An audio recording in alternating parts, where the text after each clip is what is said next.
My name is Anna Parker. I was 18 when my father told me I'd ruined my life, and my mother agreed. They tossed out love like last week's trash, and I stood there, shaking, trying not to disappear. But if they thought their words would destroy me, they underestimated the kind of woman I was about to become. Where are you watching this from? Drop your location in the comments. I'd love to know where my story is reaching hearts. Now, let me take you back to the night everything changed. The hallway was so quiet I could hear the clock ticking in the living room and my heart pounding in my ears. My shoes were still damp from the night grass, and I tiptoed like a thief, though I wasn't doing anything wrong. At least not in my mind. I'd only stayed out late talking with Jake, my boyfriend of 6 months. We weren't doing anything bad, we were dreaming. About scholarships. About maybe moving to Austin together. About escaping the gray walls of our little town. I had just eased the door shut behind me when the light snapped on, bright and blinding. "Where have you been getting yourself knocked up?" My dad's voice cut the air like a blade. I froze. Greg Parker stood there in his worn-out flannel and that permanent scowl that seemed like it had been aimed at me since I turned 16. But this time, his tone wasn't just annoyed. It was disgusted. "I asked you a question," he barked again, stepping forward. Before I could speak, my mother's voice joined in from behind him, sharp and cold. "If you ruin your future, we won't lift a finger to help you. Do you hear me, Anna? Not a finger." My mouth opened, but no words came out. My backpack slipped off my shoulder with a thud. They didn't ask if I was okay, or if something had happened. They didn't even seem curious where I'd actually been. It was like they were just waiting to pounce. Like they'd been holding this rage on standby for months.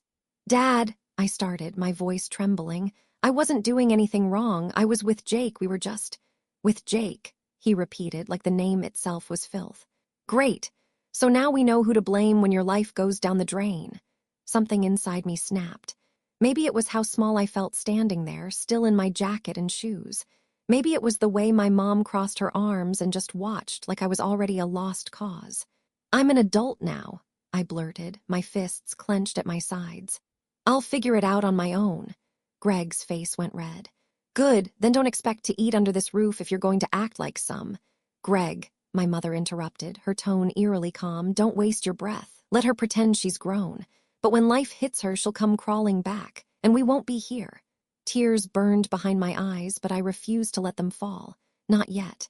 "You're not the only ones who get to decide who I am," I said, barely recognizing my own voice. "I don't need your permission to live my life." He scoffed. "Keep telling yourself that, sweetheart." The silence that followed was thick, awful. No one moved, no one apologized, and no one told me they loved me. I went upstairs that night to the same childhood bedroom with the pastel walls and cracked window. I closed the door, locked it, pressed my back against it and tried to breathe. I should have been grounded. I should have been safe. Instead, I felt like I was falling. I don't know how many days passed before I finally bought the test. Maybe 4, maybe 5.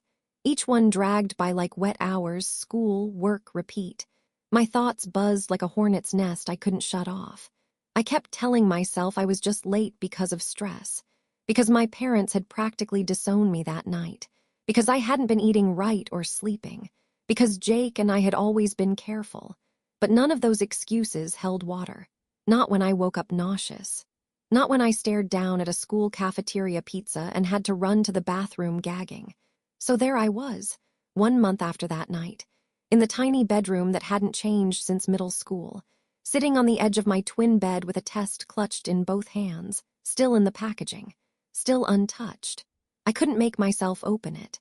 The rain tapped at the window like it was trying to warn me. The whole house was quiet, too quiet. Mom had started pretending I wasn't home most days. No more good mornings. No more how was school. Just silence, cold and cutting. I stared at my reflection in the black screen of my turned-off laptop. "You're being dramatic," I told myself. "You're just scared because your dad got in your head." But my gut had already whispered the truth. Eventually, I opened the box, read the instructions twice, then again. And when I finally walked into the bathroom, heart thudding, I swore time stopped. The wait was the longest 3 minutes of my life. My breath felt trapped in my ribs.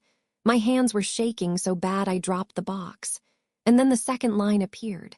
So faint at first I almost thought it was imaginary, but it wasn't. It darkened by the second. I backed away like the test itself might explode. "No," I whispered. "No, no, no, no, no." My knees buckled before I reached the door. I hit the floor. That cold tile soaked into my bones as I pulled my legs to my chest. I sat there for I don't know how long. My fingers were still curled around the test when the tears finally came. Big, ugly sobs ripped from somewhere deep, too deep. I couldn't stop shaking. My body wasn't mine anymore. My life wasn't mine anymore.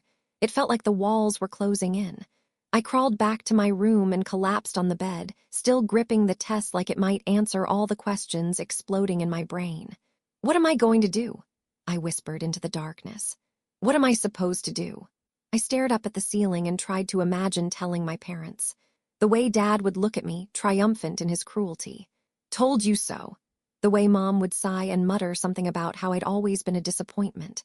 I wanted someone, anyone, to hold me, but I couldn't tell Jake yet.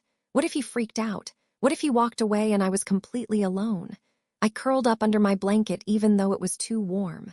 My chest felt like it had a boulder sitting on it, heavy, unrelenting. Like my whole body knew life had split into two parts before this moment and after. Outside my window, the world looked normal. A dog barked down the street. A car pulled into a neighbor's driveway. The streetlight flickered. And yet mine had just fallen apart. How could everything still look the same? I pressed the pillow to my face to muffle the sobs, but it didn't help. My heart was breaking open in real time and no one could see it. I was 18. I had dreams. I was supposed to be applying to colleges, not learning how to take care of a baby. I hadn't even figured out how to take care of myself yet. And yet, deep down, underneath all the panic, something tiny flickered. A flicker that terrified me, because it wasn't just fear. It wasn't just dread. It was something else, too. A fragile, instinctive whisper. "You're not alone anymore." The pregnancy test had lived in the front pocket of my hoodie for 2 full days before I worked up the courage to tell him. Jake. Just saying his name felt like stepping into sunlight, and I desperately needed some after the storm I'd been sitting in. I didn't sleep the night I found out. I couldn't. Every time I closed my eyes, I imagined different versions of his reaction, some worse than others. He leaves. He laughs. He yells. He says it's not his. He says nothing. Each version twisted my stomach into knots. I'd rehearsed how I was going to say it at least a dozen times, in front of the mirror, in my head, in the bathroom stall at school with my fists clenched and my heart racing. But when I finally sat down next to him on the park bench that afternoon, gray clouds above us and wind in the trees, I didn't feel prepared at all. "Hey," Jake said with a grin, nudging me with his shoulder. "You look like you've seen a ghost." I tried to smile. Failed. He raised an eyebrow. "What's up?" I was quiet for a second too long, then I said it soft but clear. "There's something I have to tell you." He turned toward me, his face instantly serious. "Okay." I reached into my hoodie pocket and held the test, wrapped in a tissue like it was radioactive. My hand trembled. I could feel the weight of the moment crushing down on me. He took it, unwrapped it, stared and stared. And then his lips parted, but nothing came out. "I'm sorry," I said quickly, panicking. "I didn't plan this. I don't even know how it happened. We were careful. I swear I'm not trying to trap you or—" "Wait here," he said. He stood up so fast I barely registered it. I blinked. "Wait, what, Jake?" But he was already jogging away, not just a few steps. He disappeared past the trees, cutting through the field. I froze. My heart slammed into my ribs so hard it hurt. This was it. He was leaving. I sat on that bench for 20 straight minutes, and with every tick of the clock, my hope withered a little more. He ran. He didn't even say goodbye. Tears blurred my eyes, but I refused to cry there. Not in the open. Not in front of dog walkers and soccer moms and strangers on bikes. I stared down at the worn wood of the bench and whispered, "Told you." The voices in my head started back up again. "You ruined everything. No one's going to want a pregnant teenager. You're a burden." Just like your dad said, I closed my eyes and tried to breathe. Then, "Anna!" I jerked around. Jake was running toward me, out of breath, holding something in his hand, a small black box. "What?" I started, standing without meaning to. He didn't answer right away, just stopped in front of me, his chest rising and falling like he'd sprinted a mile. Then he knelt, knee on the dirt, eyes locked with mine, my brain short-circuited. Jake, what are you? If you're having my baby, he said, his voice thick, then you're going to be my bride. I covered my mouth. Inside the box was a delicate ring, simple, silver, maybe from a pawn shop or his mom's jewelry drawer. I didn't care. I couldn't speak. Say something, he said, grinning nervously. Or slap me, just not the face, please. You're crazy, I whispered. Only for you. He stood and took my hands. I don't have a plan yet, he said. But I have a heart full of promises, and I know I'm not walking away. Ever, you're it for me, Anna, baby or no baby. The tears I'd been holding in all week spilled over. I wasn't alone. Not anymore. I threw my arms around him and sobbed into his neck, nodding before I could even say yes. And somewhere in that crumbling park, with wind in our hair and no idea what we were doing, we became a family. I don't know what I expected when I walked back into that house. Maybe a fight. Definitely anger. But deep down, some part of me still hoped that maybe, just maybe, once they saw I wasn't falling apart, they'd soften. Maybe hearing that Jake wanted to marry me would show them this wasn't some reckless mistake. It wasn't rebellion. It was love, real love. The kind that shows up with a ring and a promise when everything's falling apart. But when I stepped into the kitchen that evening, the same room where my father humiliated me weeks ago, the air turned to ice. They were both there. My dad at the table with his newspaper, glasses low on his nose. My mom standing at the sink drying a plate. I cleared my throat, forcing the words out before I lost my nerve. I need to tell you something. Neither of them looked up. I'm pregnant, I said. Dad's hand froze mid-turn of the page. Mom set the plate down, her knuckles white. And I swallowed. Jake and I are getting married. The silence that followed wasn't silence. It was loaded. Electric. Then Dad slammed his mug down so hard coffee sloshed over the rim. You're a disgrace. I flinched. You walk in here like this is some celebration, he roared. You think flashing a ring makes it better. I'm not asking for permission, I said, my voice shaking. I'm telling you because I thought you deserved to know. Deserved? Mom turned around, her face pinched. You think we deserve to be dragged into your shame? What's next? A gender reveal on the front lawn. You told us you'd figure it out on your own, Dad snapped. So go figure it out somewhere else. My throat burned. You're really going to throw me out? You threw yourself out, Mom said coldly, when you chose him over your future. He's my fiancé, I shot back. He's the only person who's treated me like I matter. That was the last straw. Dad stood, pointing toward the door. Get out, he growled. Now. I'll pack my stuff. No, you don't get the luxury of time. Take what you can carry. The rest can rot. I stared at them numb. My mother walked past me like I was a stranger. Then sleep on the streets like the irresponsible girl you are. I couldn't breathe. I couldn't cry. But my legs moved, one foot after the other. I went upstairs and grabbed my duffel. A few clothes. My toothbrush. The pregnancy test was still hidden under my pillow, and I took that too. I dragged the bag down the stairs, my heart pounding in my ears. No goodbye, no parting words. Just two people who decided I wasn't worth the mess I made. When I stepped out into the night, the porch light didn't even turn on. I stood there, gripping my bag, staring at the street like it might swallow me. Then I pulled out my phone and called Jake. He picked up on the second ring. I'm outside, I whispered. Can you come get me? 10 minutes later, headlights turned the corner. Jake's beat-up sedan pulled to the curb, and he jumped out before the car even stopped rolling. He ran to me, grabbed my bag with one hand and my face with the other. You okay? He asked, eyes scanning mine. I nodded barely. And then he pulled me into the passenger seat and shut the door. As we drove away, I didn't look back, not once. The car ride to Jake's house was quiet. Not the awkward kind of quiet, but the kind that wraps around you like a heavy blanket when you're too tired to speak. I stared out the window as the town blurred past, familiar streets that no longer belonged to me. I kept one hand tucked under my coat, holding my stomach like I was trying to guard something fragile. Maybe I was. Jake's fingers stayed wrapped around mine on the center console. Warm, grounding. His thumb rubbed tiny circles over my knuckles like he knew I was 2 seconds from falling apart. Talk to me, he said gently after a few minutes. I swallowed. They meant it. They want nothing to do with me. He didn't say, I told you so. He didn't call them names. He just nodded like he understood what that kind of silence felt like.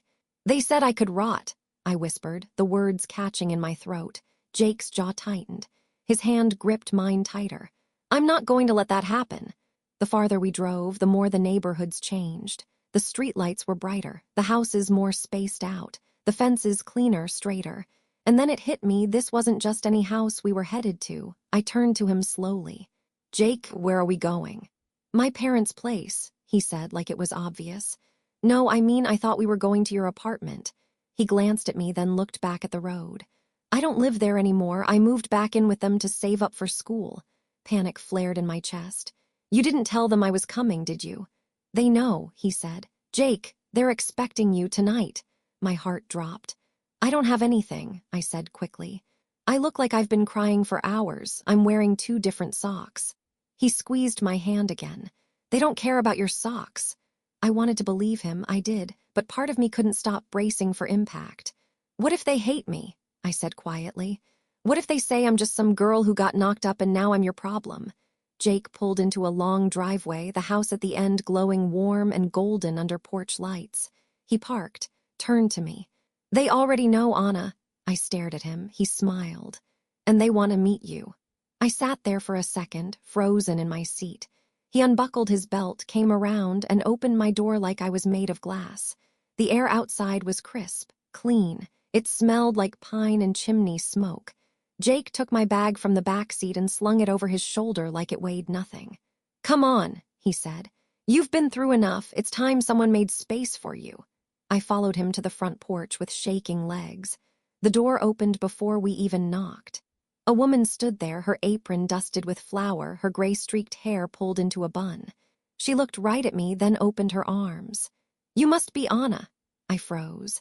Then she stepped forward and pulled me into a hug so real, so solid, I nearly collapsed into her. She smelled like cinnamon and something roasted in the oven. She held me the way my mother never had. When she pulled back, her eyes were wet. We've been waiting for you, she said softly. Jake's dad appeared behind her. Broad shoulders, plaid shirt, kind eyes. He looked me up and down, not judgmental, just curious. Then he nodded and said, You're safe here now. Jake's house didn't smell like money. It smelled like garlic and butter and some kind of spice I couldn't name but wanted to bottle forever. His mom's voice floated from the kitchen as we stepped in, calling out, You two made it just in time. Everything's hot. The warmth of the place wasn't just temperature. It was in the details. A worn basket for keys. A stack of board games under the TV. Little handwritten labels on the mason jars in the pantry. Jake dropped my bag by the stairs and gently touched my back, guiding me forward like he could tell I was still half in shock. His mom met us in the entryway, wiping her hands on her apron. Anna, she said, smiling wide, I'm so glad you're here. Before I could respond, she pulled me into a hug, tight, certain, without hesitation. It hit me all at once. The hug, the eye contact, the kindness that didn't come with a lecture. Tears stung my eyes before I could blink them back. Thank you, I whispered. Jake's dad stepped around the corner just then. Tall, broad, weathered in a way that made him look more dependable than intimidating. He reached out his hand. David Reynolds, he said, but around here I'm just Jake's dad. I shook his hand, a little stunned, trying to reconcile this warm man with the corporate titan my father used to mutter about at the dinner table. Nice to meet you, sir, I said, automatically slipping into the politeness I'd always used around adults who held power. He chuckled. None of that, sir, stuff, just David is fine. They led me to the dining room, and I nearly lost it again. The table was already set, 4 places, a pitcher of iced tea in the center, candles lit. Not for a holiday, not for a guest, just because. Jake pulled out my chair before sitting beside me.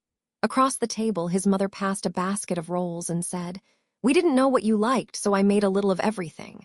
She wasn't kidding. There was roasted chicken seasoned with rosemary, buttery mashed potatoes, honey-glazed carrots, warm rolls, and a salad tossed with apples and toasted almonds. It looked like a picture in a magazine. I hadn't eaten all day. Still, my stomach twisted with nerves. Jake nudged me gently. Eat! I took a bite of chicken, and something inside me cracked. I didn't realize how tightly I'd been holding myself until that first taste. Tears prickled again, and I blinked fast. This is amazing, I said. His mom beamed. Cooking is how I show love. You might gain 10 pounds living here, Jake's dad added. And I'll eat your share if you don't. The three of them laughed, and it was so effortless I found myself smiling before I could stop it. Dinner rolled on with gentle stories, Jake's childhood mishaps, the time he painted the dog blue, the spelling bee he won in 5th grade. They weren't bragging. They were just living. Then, as I reached for my glass, something caught my eye. A family photo hanging above the hutch. It looked like it was taken at a fundraiser. David in a sharp suit. Jake, younger and smiling awkwardly. His mother in pearls, laughing at something off camera. My breath hitched. "That's my dad's old boss," I blurted, pointing. Jake glanced up. "Oh yeah, that's the gala they threw for the City Development Fund. My dad was heading it." I turned to him, stunned. "Jake, your dad is David Reynolds." He grinned. "I thought I mentioned that." "No, you definitely didn't." He shrugged, that boyish shrug I'd come to love. "Didn't seem important." I let out a half-laugh, half-wheeze. "My dad used to talk about him like he walked on water, said he built half the town." Jake leaned close and whispered, "Guess that makes your future wedding venue options a little more exciting, huh?" I stared at him. He winked. And I laughed, a real, full laugh, probably the first since I found out I was pregnant. Then it hit me how different this all was. The way David spoke to me with calm, steady respect, not like I was a problem. The way his wife refilled my glass and asked about my favorite music, like I mattered. They weren't treating me like a ticking time bomb. They weren't bracing for scandal. They were making space. Not because they had to, because they wanted to. And for the first time in weeks, maybe months, I felt it. Safety. I didn't know what tomorrow would bring. But I knew one thing, sitting at that table, surrounded by warmth and laughter and candlelight. I wasn't broken. And I wasn't alone. Not anymore. I thought I could do it quietly. That I'd just go in, grab my things, and be gone before they even realized I was there. Jake offered to come with me, but I told him no. I didn't want him anywhere near the kind of venom my parents spit when they were angry. Besides, I thought maybe, just maybe, the dust had settled. It hadn't. The moment I opened the door with my spare key, the air inside hit me like a wall. Cold, tense, and eerily quiet. I stepped inside, duffel bag over my shoulder, and made it 3 steps toward the stairs before his voice cut through the silence like a blade. "Back for more charity." My heart dropped. Dad stood in the hallway, arms crossed, as if he'd been waiting. I ignored him and kept walking. My mom appeared in the kitchen doorway. "Don't forget your street pillow," she muttered, barely loud enough to hear. I paused on the stairs but said nothing. What was there to say? I went to my room, the same room I'd spent most of my life in, and stared at it like it was a stranger's. It had already started to change. My bedding was gone. My desk drawers had been emptied, my posters taken down. They were erasing me. I moved fast, clothes, books, personal things. I shoved them into the suitcase with shaky hands, trying to breathe, trying not to cry. My body moved on autopilot. I didn't want to leave anything behind, but it was hard to think clearly with the constant hum of tension in the house. Downstairs, muffled voices floated up. My name. The words welfare and disgrace and mistake. Then something else. A sound I couldn't place at first. A growing roar, low, mechanical, foreign. It built until the house shook. I rushed to the window and pulled back the curtain. My jaw dropped. A helicopter was landing on the lawn. The blades kicked up grass and leaves like a hurricane. The wind slammed against the house, rattling the windows. Curtains blew straight up. My hair whipped across my face. "What the?" I whispered, stumbling back. My dad was already outside, yelling over the sound. My mom followed, shielding her eyes. And then Jake stepped out of the chopper, in a charcoal gray suit. Wind tugged at his collar. His hair blew wild, but he didn't flinch. He walked forward with calm, deliberate steps, like the chaos around him didn't touch him. I ran down the stairs and onto the porch just as he reached the bottom of it. He looked up at my father and extended a hand. "I'm Jake Reynolds," he said, voice clear despite the roar of the blades. "I believe you've underestimated your daughter." My dad's mouth opened, closed. "R. Reynolds, like Reynolds Real Estate?" Jake didn't answer. He didn't have to. He just turned to me and reached for my bag. I handed it to him without a word, my fingers trembling. My mom stared at him, stunned silent for the first time in my life. Jake didn't look at either of them again. He simply held out his hand to me. I took it. We walked to the helicopter together, the wind screaming around us. At the door, I glanced back.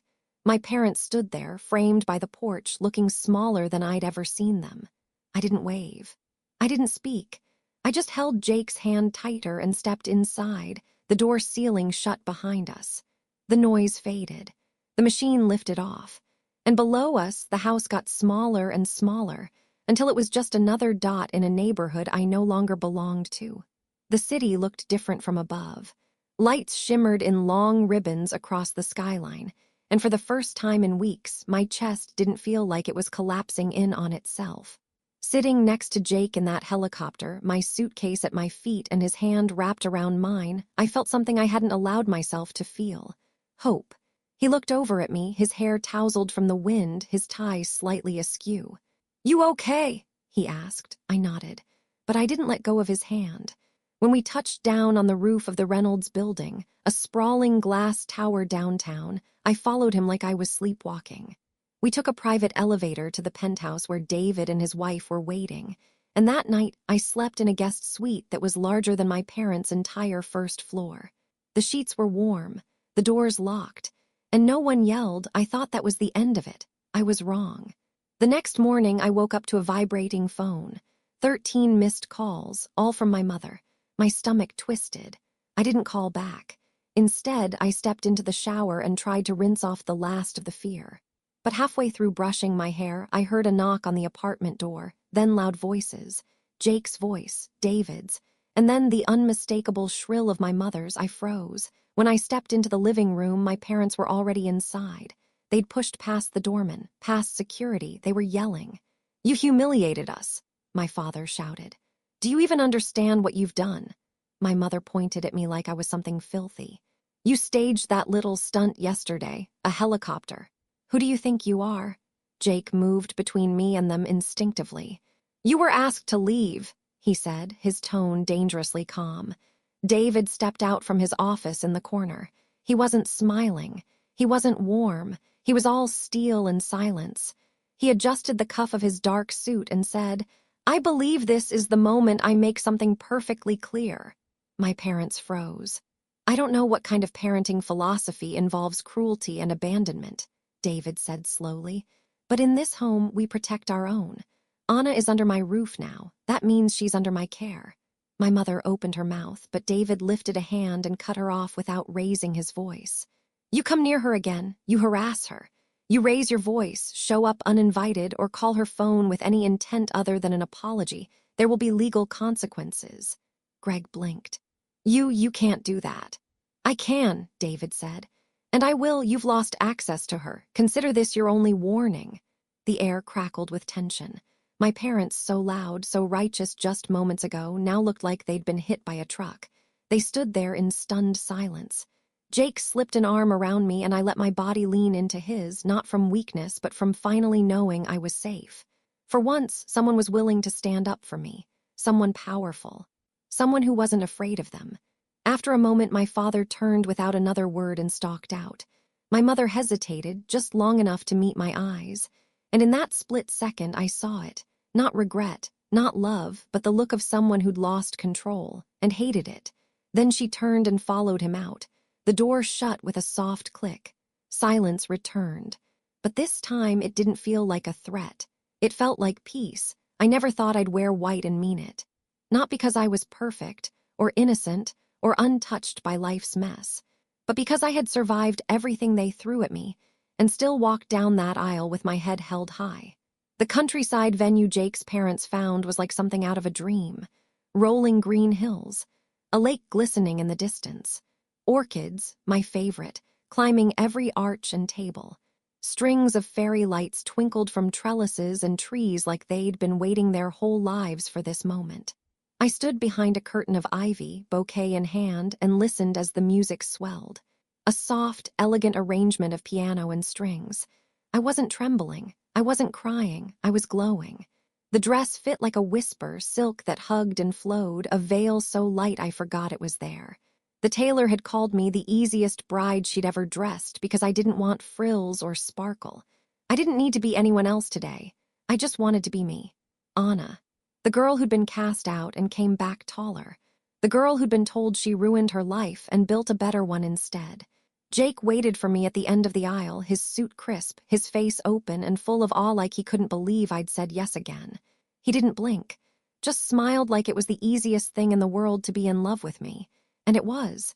David walked me down the aisle. He didn't ask. He offered. "I'd be honored," he'd said days earlier, his voice soft. "You deserve someone steady walking beside you." And he was steady, a mountain in dress shoes, his arm linked with mine like it had always been meant to hold me up. People turned in their chairs, some smiled, some wiped tears. And somewhere hundreds of miles away, two people who once thought their silence would break me were probably watching a live stream they weren't invited to. Let them. Let them see the orchids, the laughter, the sheer joy they'd never been able to give. Let them watch their daughter walk down the aisle not in shame, but in grace. Jake took my hands as I reached the altar. His voice was a little shaky when he said, "Hi," I grinned. "Hi." The ceremony was short, personal. We didn't want vows from a script. Instead, we spoke from the heart. "I thought I'd ruined everything," I told him, voice clear. "But you made me feel like I was just getting started." Jake looked at me like I was sunlight. "I told you I'd never leave. And today I get to make that forever." We exchanged rings under an archway of pale lilac orchids. And when the minister said, "You may kiss the bride," Jake didn't wait. He kissed me like he'd been waiting through lifetimes. Applause broke out around us. I barely heard it, because in that moment I wasn't thinking about my past or what I'd lost. I was thinking about everything I'd gained, not just Jake, not just a baby growing inside me stronger every day, but dignity, a name I'd rewritten, a legacy I was no longer afraid to claim. As we turned to face our guests, David raised his glass from the front row and stood. "To Anna," he said, voice firm, carrying over the music and chatter, "who reminded us all that dignity under fire is the most powerful kind of strength." Tears slipped down my cheeks then, quietly, not from grief, from gratitude.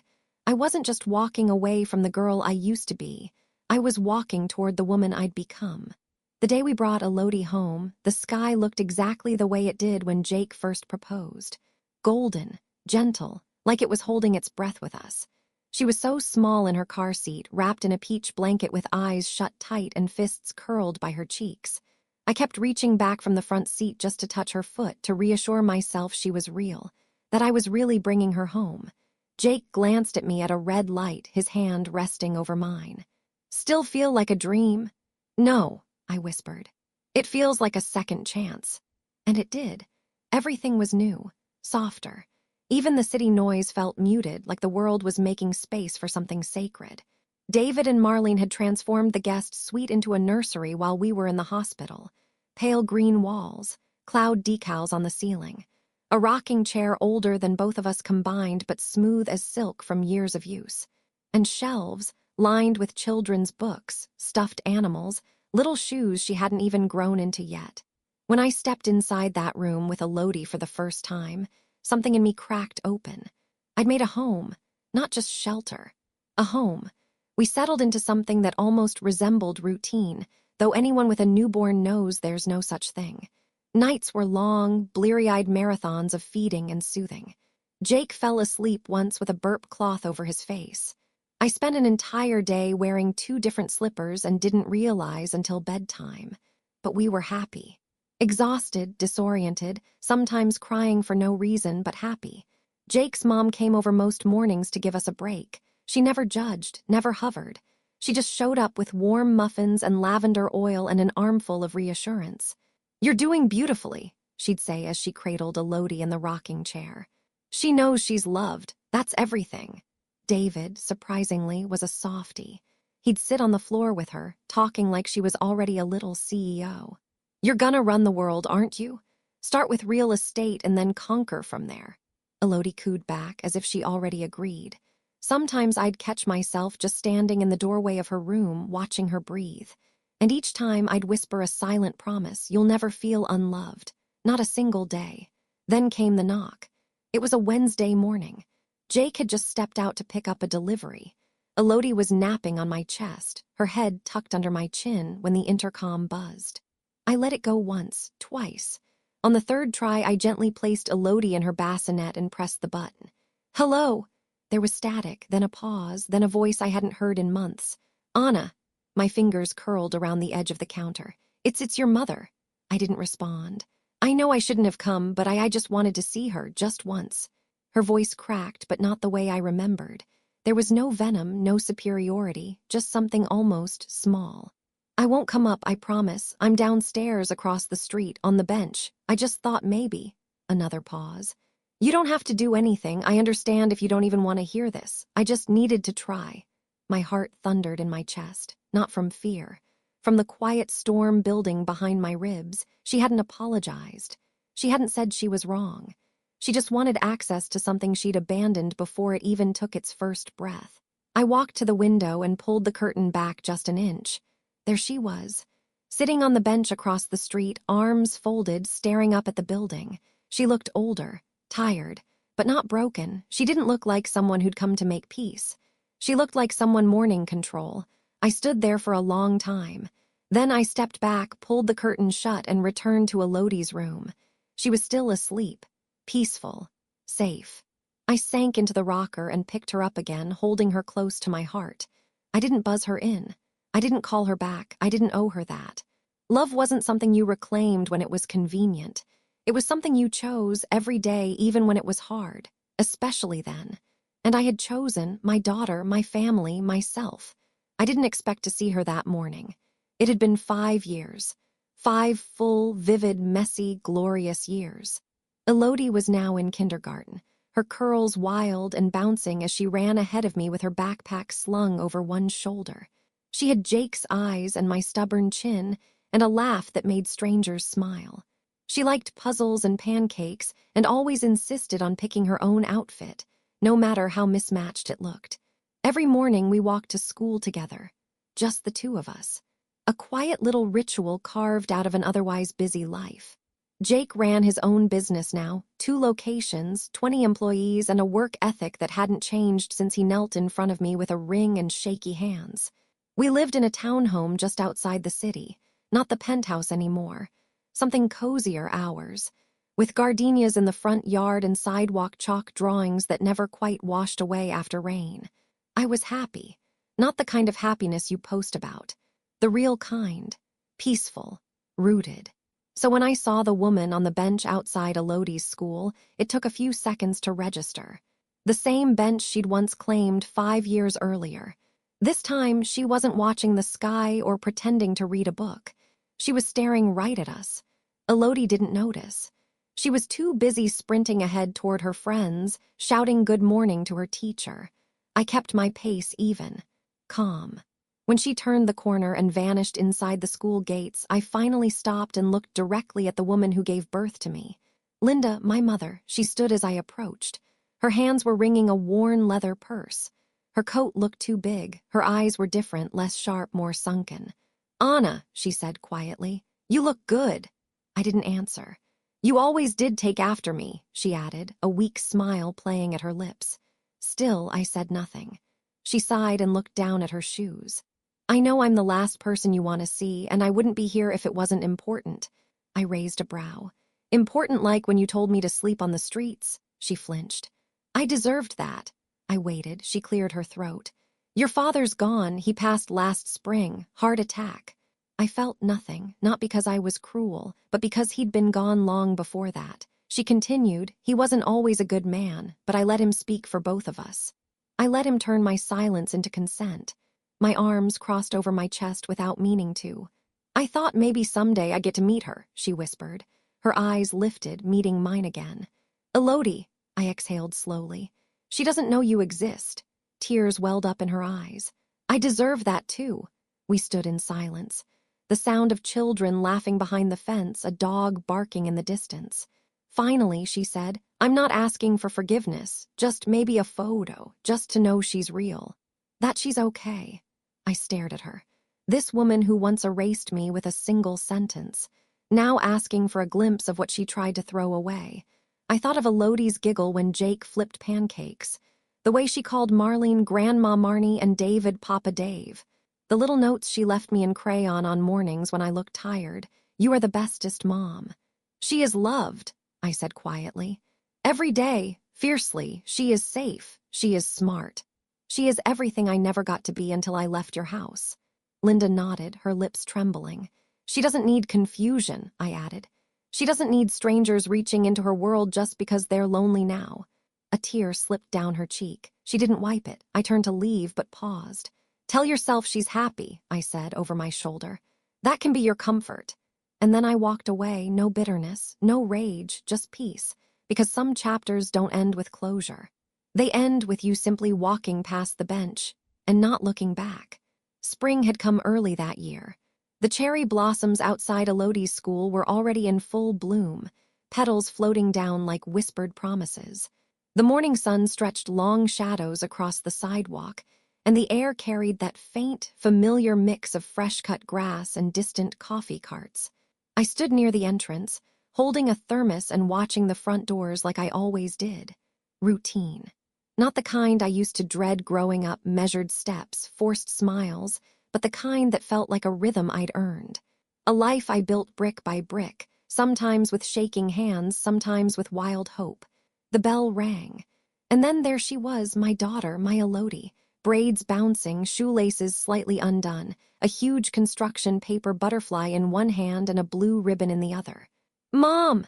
she called out, cheeks flushed with joy. I won. I dropped to one knee as she barreled toward me, wrapping her in a hug that still somehow didn't feel big enough. "You win everything," I whispered into her hair. "Every day," she giggled. "No, just art class, but maybe tomorrow I'll win math." We walked our usual route home, her chattering about her friend Zoe and a boy who ate glue during recess. My mind wandered, not in worry, but in peace. It had been nearly 6 years since the night I stood in my parents' hallway, suitcase in hand and resolve in my throat. 6 years since I chose a different path. Jake was picking up flowers for the spring fundraiser at school. He always volunteered for the boring tasks, claiming he liked jobs with clear goals and no glitter. I loved him for that, for his calm, for the way he made a life with me feel effortless even when we both knew it wasn't. We turned the corner toward the small park across from the school, where the benches lined the sidewalk like quiet sentries. That's when I saw her. Sitting there alone, my mother, same bench, same posture. Only now her edges had softened, not from grace, but from time. Her hair was grayer, pulled back in a low knot. She wore a coat too thin for the breeze and shoes that looked worn to the bone. Her eyes lifted for a moment as we passed. She looked at Elodie, just once. Not with yearning, not with defiance. Just a moment of recognition, of silence. Then she looked away. She didn't speak, didn't wave, didn't rise, and neither did I. I didn't slow down, didn't glance back. Elodie tugged my hand. "Can we stop by the bakery?" "Just for one cookie," I said, smiling. "And only if I get a bite." She grinned, already dragging me forward. The moment slipped behind us like dust. I didn't feel triumph. I didn't feel sorrow. What I felt was clarity. The kind that comes when you finally stop trying to rewrite a story that never deserved a sequel. My mother could sit on that bench for years. She could look, she could wonder, but she'd never be inside our life, because that door wasn't locked. It was removed. There was no entrance back to a place she'd never cared to stay in the first place. And the real gift, Elodie never had to know. She didn't carry the weight of that old silence. She carried glitter glue and spelling lists and dreams about horses. And me, the mother I never had. The woman I had to become, not in spite of being cast aside, but because of it.